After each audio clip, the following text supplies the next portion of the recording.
Jiang Zemin's comment on the book is, "It is very objective, it does not glorify me, but only gets the wedding date wrong." We estimate that we've lost about 1.8 million manufacturing jobs and other jobs due to the imbalanced trade relationship we have with China and the unfair trade practices like subsidies, dumping, currency manipulation. In these attacks of China on the American media, they always like to have somebody to tell the other side. So one time I was asked, because people saw what I had written or done, and because I was very tough, I may be short, but I'm very tough when I'm on the media, people like that because I was able to debate with anyone. Sanctions would just hurt America as much as it would hurt China. That is a completely simplistic, naive approach and really should be avoided. Look, China and America must work together. There are things that we should pressure them to do that's good for them, such as the gradual rise in their currency, such as the opening up of their markets. That's where we should focus our attention, not look for simplistic, artificial solutions. Well, you have to believe. I guess was talking about the same thing, China, how bad, and this kind of a typical critic alliance. And at the end of the debate, actually, kind of interesting. I didn't know that the guest has never been to China. And Robert can tell him with confidence, you are so passionate, you're so, excited about criticism in China, right? And you tell me all the stories, read from books, whatever. And yet you have never been to China. It's an awkward situation for the guest, right? Because he has never been to China. Many China scholars who are negative on China have very serious things to say, and much of what they say, if not all they say, is true. The issue is that what they present as the whole story is only a small part of the story, even though what they say is entirely true. 为什么在美国为首的一些西方对中国这么多的担心，这么多的议论不符合中国的实际？那么呢，他从美国社会的角度向我介绍了情况。比如说，他们为什么对中国的兴起，抱有犹豫，甚至于抱有恐怖呢？他说，首先你们的产品做得好，价钱便宜，他们担心我们要不要失业。另外，你们这样快的发展，你们将来强大了，你们是不是要做世界领袖啊？他告诉我，就是美国人用他自己的经历，他自己的角色，来想到中国人了。他说这个呢，是一种想象力，而不是真实的。他说，因此你的解释呢，要针对美国人的迷惑去解释。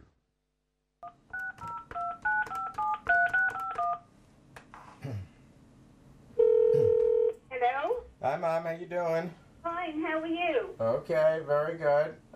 I'm working on the China book, so I'm continuously working on it, but As usual. Yes, and I'm...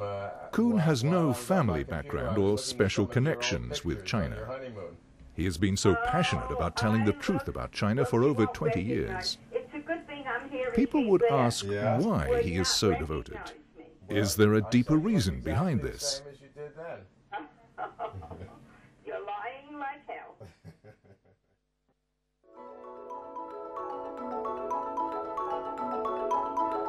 Kuhn was born in 1944 to a Jewish family in New York. After World War II, his father returned from army service, opened a couture business with a loan of $5,000. Success followed, and he later became chairman of the American Fashion Association. His mother is an elegant woman who has been a housewife since her marriage.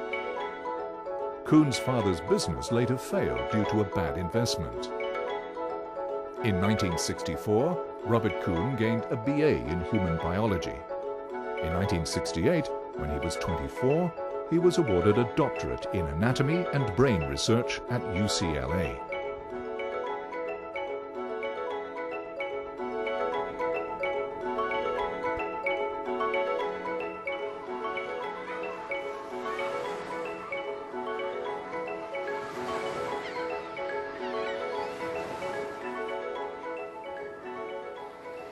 Study it in physics to learn the microstructure of the world.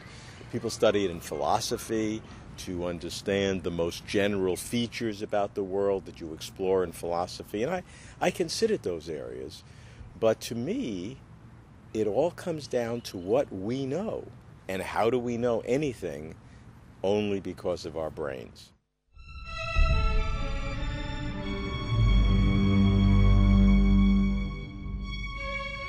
In 2000, Kuhn began producing and hosting the science show Closer to Truth on PBS.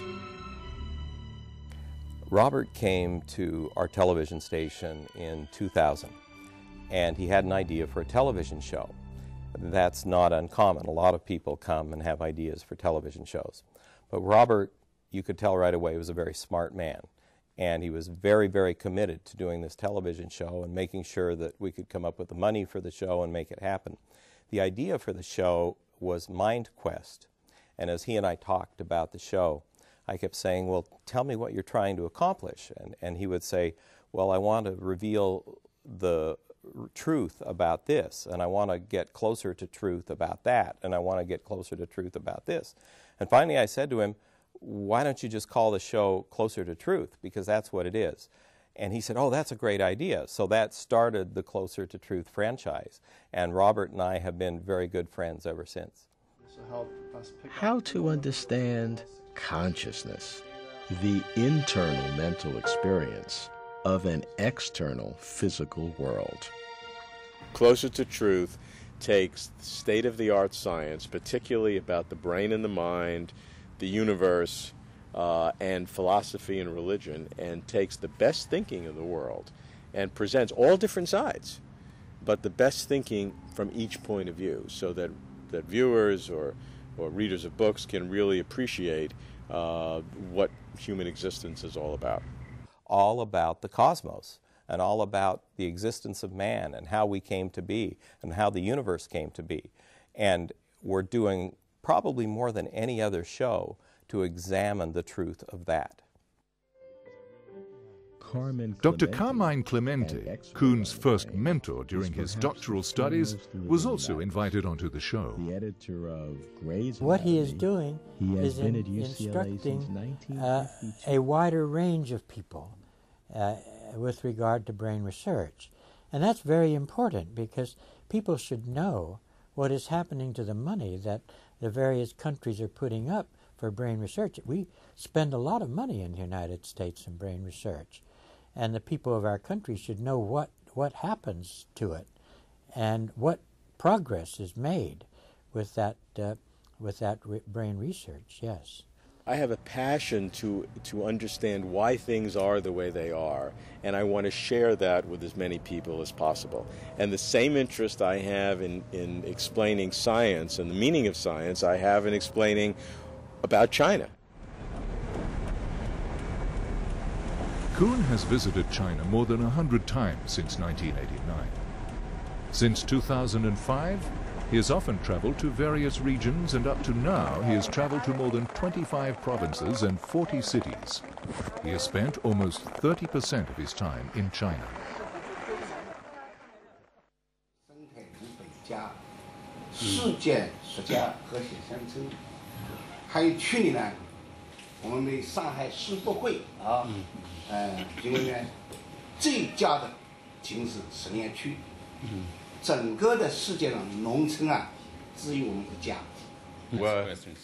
我非常高兴见面，所有的非常有意思，因为我的中文还不好，我必须说英文。下次我很喜欢说中文。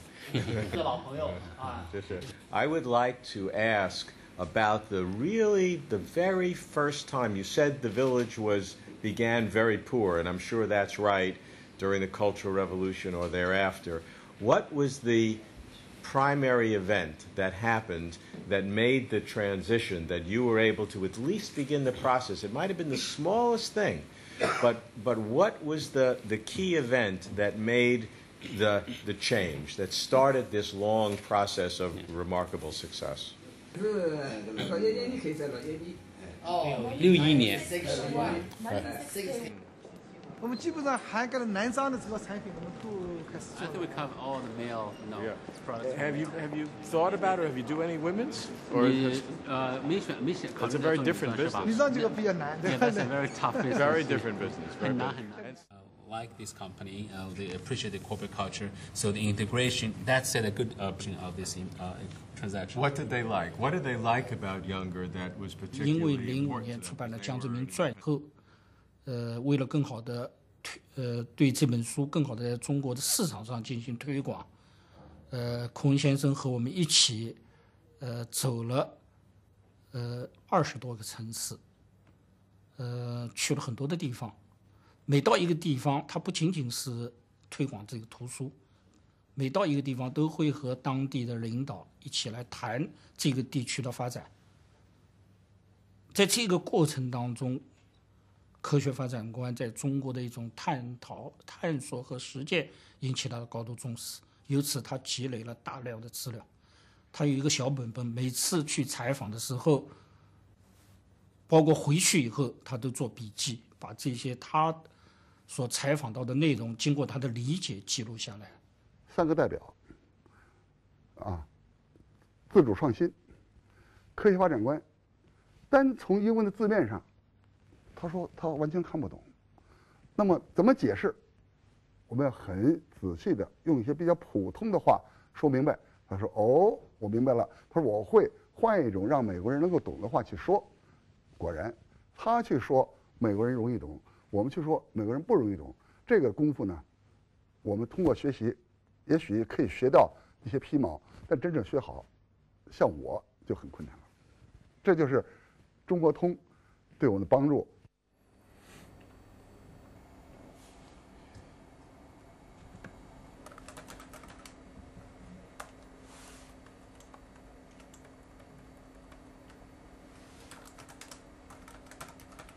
Kuhn maintains his good habit of exercising, even during his intensive work and writing commitments. His personality is such that he takes things very seriously. Once he gets on a sport, he really wants to get the best coach he can find. He wants to then play the game very continuously.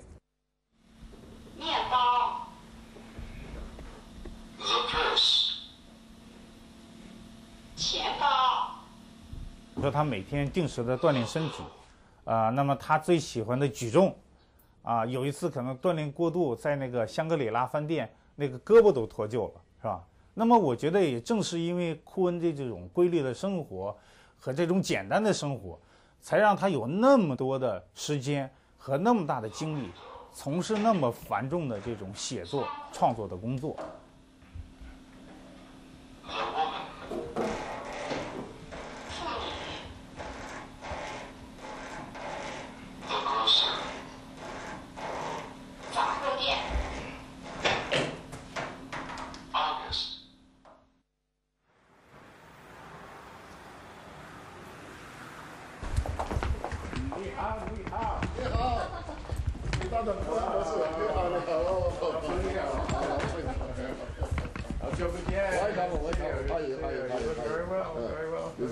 还是那么精神啊，精神，对，好。That there is the greatest distortion in terms of what foreign media present and the greatest lack of knowledge of what common people feel and the greatest stereotyping of a very simplistic notion, all focused on China's leaders. In 2007, Kuhn began interviewing senior leaders and more than 100 ministerial-level officials. This was in preparation for his book on China's 30 years of reform. The book is How China's Leaders Think.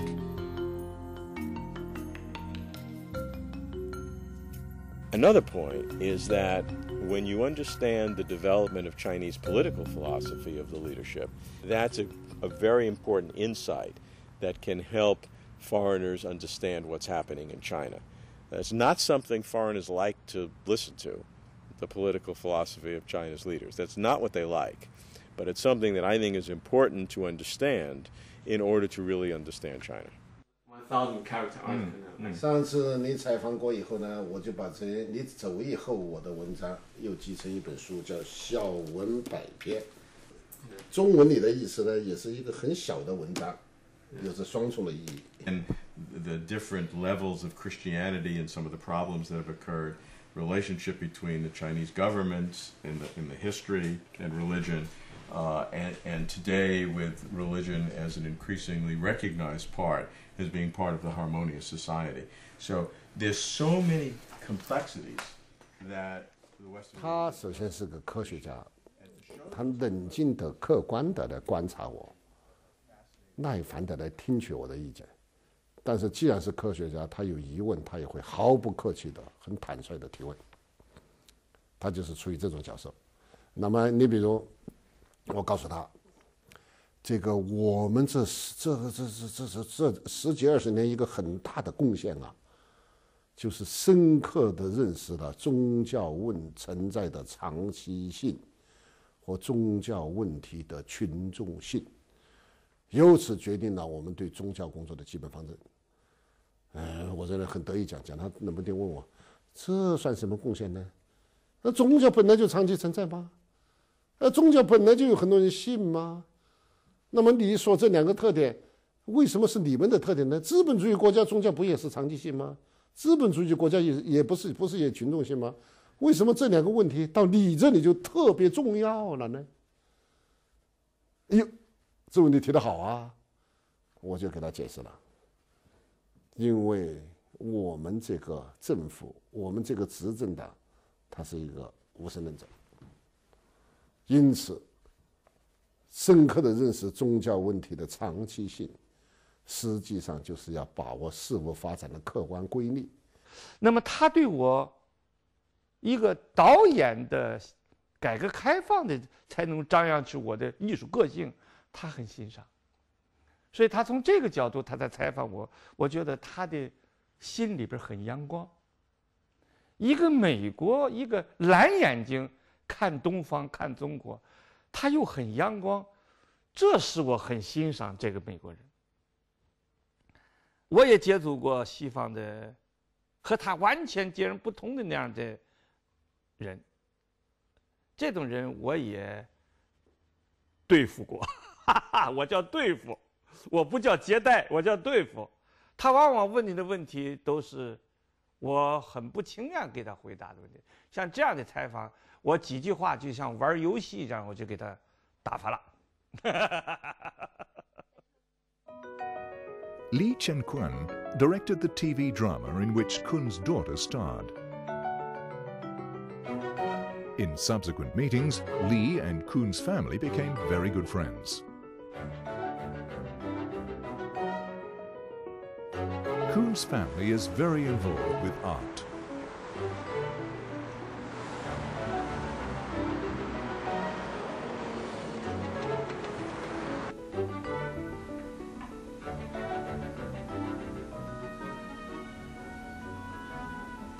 Hey, how you doing?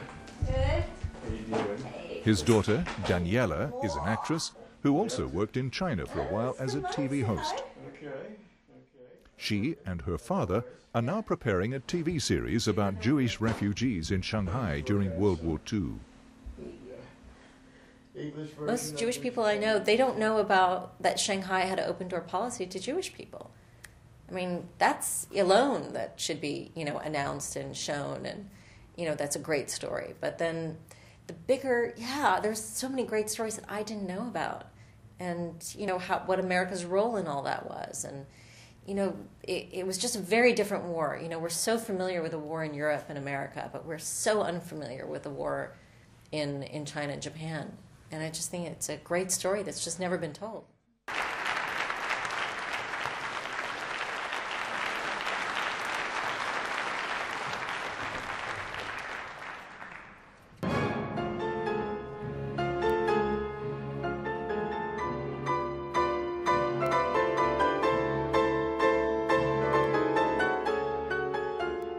Kuhn's wife, Dora, is a pianist, best known for playing the works of Aram Khachaturian.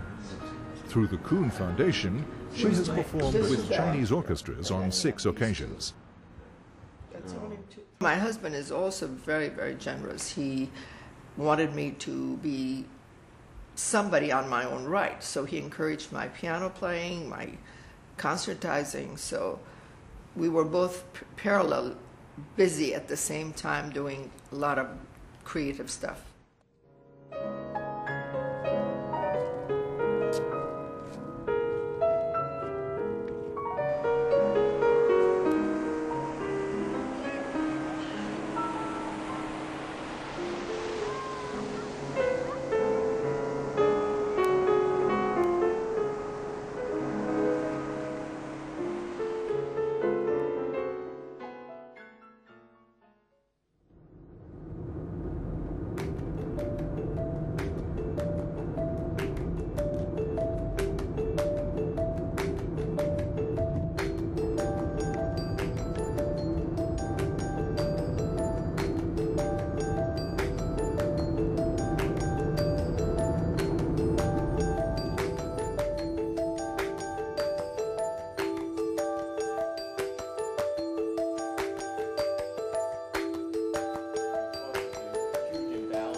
In September 2009, Kuhn's book, How China's Leaders Think, was published. To sell 2,000 copies in 1 month in the US was extremely good response for a book about China.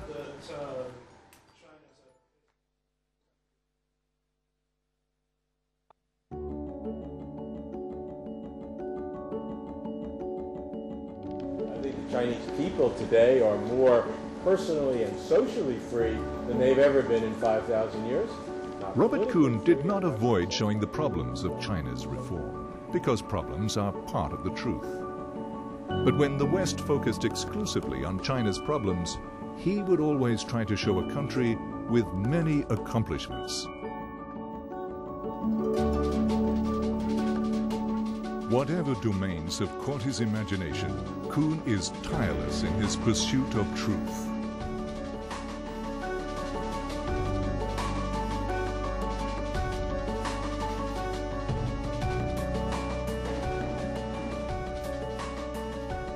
His motivation, he's a scientist. Even before he came to China, in the US, he always has the passion to tell the truth.